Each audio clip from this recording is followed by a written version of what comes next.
So this Dolomite that I'm restoring has been basically sat here since a few days after they did the external shot blasting for me. They use a rust preventative additive in the cleaning material, which has worked really well.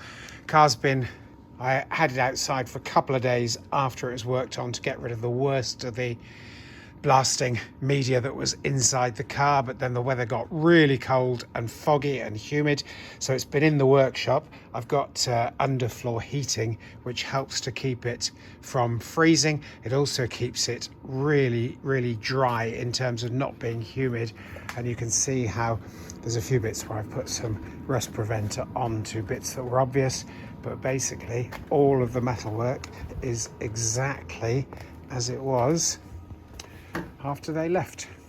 So really happy with the results of the rust preventer. Now that the weather's starting to warm back up, I can feel my fingers and toes back in the workshop, so time for some more rust preventer, rust stopper, and then once the weather is dry outside, I can get it back outside to finish getting rid of all the media blasting, and then we can finish off the welding, think about getting it painted. Looking good.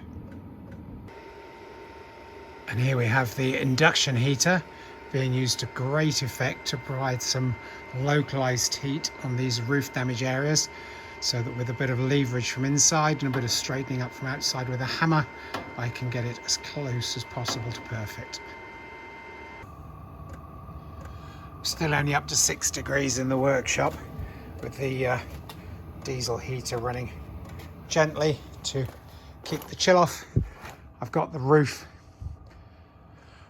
keyed back with a layer of rust proofing primer onto it already, so that's a good start.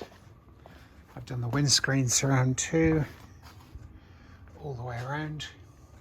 I've also made sure where these double lips are to try and make sure that the capillary action draws some rust killer into the joint between the two panels, and that hopefully will prevent any problems in the future as well. So coming along.